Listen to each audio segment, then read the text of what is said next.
I never thought that the most painful moment of my marriage would happen just 20 feet away from a warm barbecue grill, right in front of all our neighbors.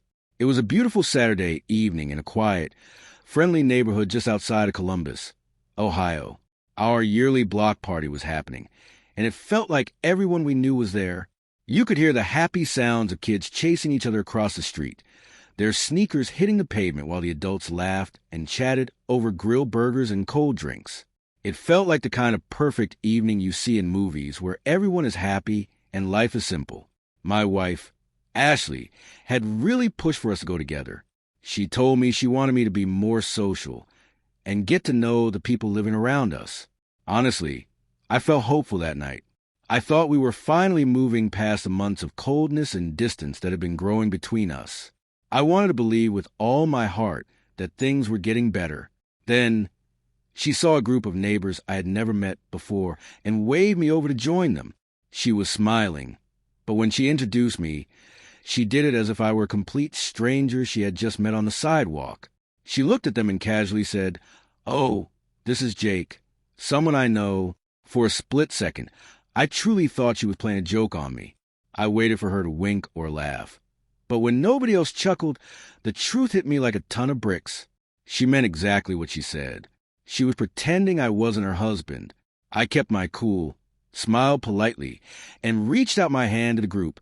"Actually, I am her husband," I said. As soon as those words left my mouth, the entire backyard went completely silent. It was that kind of heavy silence where you can hear a pin drop on the grass. It only lasted a few seconds, but it felt like hours while every other conversation around us just stopped. Ashley's smile disappeared instantly. She stared at me with a look that said she expected me to just laugh and go along with her story. Instead, I stayed calm and shook hands with a couple standing nearby. We had been married for 11 years. I told them in a kind voice. I guess we are still working on how to do introductions. A few people gave a nervous little laugh, but it died out quickly. Ashley grabbed my arm and whispered through her teeth, "What do you think you are doing?" I looked her right in the eyes without raising my voice at all and told her I was just clearing up a mistake. Before she could say anything else, our neighbor Tom stepped forward with a confused look on his face. "Wait, are you serious?" he asked. "I honestly thought you two were just friends." Ashley never once mentioned she was married. The look on Ashley's face changed in an instant. She realized then that this was not just a little awkward moment anymore. All the years she spent trying to look a certain way in front of people were starting to fall apart right there on the grass. She tried to force a nervous laugh and change the subject to something else, but it was too late. The damage was done. I saw several neighbors looking at each other with confused faces. Some of them quietly admitted they thought I was just a person she worked with or maybe a family friend because of how she always introduced me. One woman nearby looked like she wanted to hide from embarrassment. "I am so sorry," she said softly. Ashley always talked about her life and what she was doing, but she never once mentioned having a husband. Hearing those words out loud hurt much more than I thought it would. I realized I had not been hidden from these people by mistake. I had been completely erased from my own wife's life. Ashley finally pulled me away from the group and hissed at me, asking if we could please just talk about this when we got home. I nodded quietly and said we will, but I was not done. I turned back to the neighbors. "Actually," I said with a small, sad smile, "there is something else that everyone here should probably know." The talking stopped again, and dozens of people turned to look at me. I reached into the pocket of my jacket and pulled out a piece of paper that was folded up. As soon as Ashley saw it, she turned pale. "Jake, please do not do this," she whispered. I looked around at the faces in the backyard before I spoke. 3 weeks ago, I accepted a new job in Nashville, I told them. A quiet murmur went through the crowd. "The company is moving me there next month." I stopped for a second and looked straight at Ashley. "I also finished all the paperwork to sell our house yesterday." The backyard went completely silent again. Ashley just stared at me like she could not believe what she was hearing. "You sold our house?" she asked, her voice so quiet I could barely hear it. I nodded my head. "The house is in my name," I reminded her. "I told you 6 months ago that if we could not start acting like partners instead of strangers, I was going to move on with my life." She had laughed at me when I first said those things months ago. But standing there now, in front of all the neighbors who had just found out I was actually her husband, she realized I was not joking. Her eyes filled with panic for the first time in a very long time. "Jake, we are not talking about this here," she said, reaching out to grab my arm again. I stepped back politely so she could not touch me. "You are right," I told her. "I did not choose this place to talk about it. You chose it when you told everyone I was just someone you knew." Nobody said a word. Then Mrs. Wilson, who had lived across the street since before we even moved in, spoke up very softly. "Ashley, is what he's saying actually true?" Ashley could not even find the words to answer. She just looked around at the neighbors whose respect she had worked so hard to get. I thought he was just saying things to get a reaction. She finally admitted, "I never really believed he would leave me." I nodded my head sadly.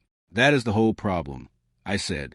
"For a long time, you thought I would just be okay with being treated like a background character in my own marriage." No one clapped and no one cheered. The truth was just too sad for anyone to say anything else. Later that night, after everyone had gone home and the lights were low, Ashley found me sitting by myself on the back porch. The anger she had at the party was totally gone. "When did you stop trying to save us?" she asked in a low voice. I looked out at the dark, empty street before I answered her. "I never stopped trying," I said. "I just stopped trying all by myself." I reminded her about the anniversary she completely forgot last year. I talked about the family dinner she didn't show up for because of work. I reminded her of all the times she used my first name instead of calling me her husband because, as she once told me, it made things easier for her. She put her face in her hands and started to cry. "I did not realize those little things mattered so much to you," she sobbed. I sighed deeply. That is the problem with small things. I told her, they do not break a marriage in one night. They just slowly convince the other person that they do not matter anymore. For the first time in years, Ashley did not try to make excuses. She just sat there and listened. Over the next few days, she asked if we could go see a marriage counselor before the sale of the house was final.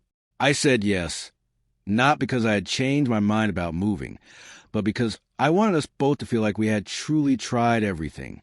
In our first meeting, the counselor asked her a very simple question. "Why did you tell people your husband was just someone you knew?" Ashley looked at the floor for a long time. "Because somewhere along the way, I cared more about what strangers thought of me than I cared about how my husband felt," she said. Hearing her say that was so sad, because it was the first honest thing she had said in years. She said sorry without making any excuses, and I told her I forgave her. But saying you forgive someone is not the same as trusting them again. Some things heal, but other things change the way you see a person forever. We did end up selling the house, but we did not get a divorce.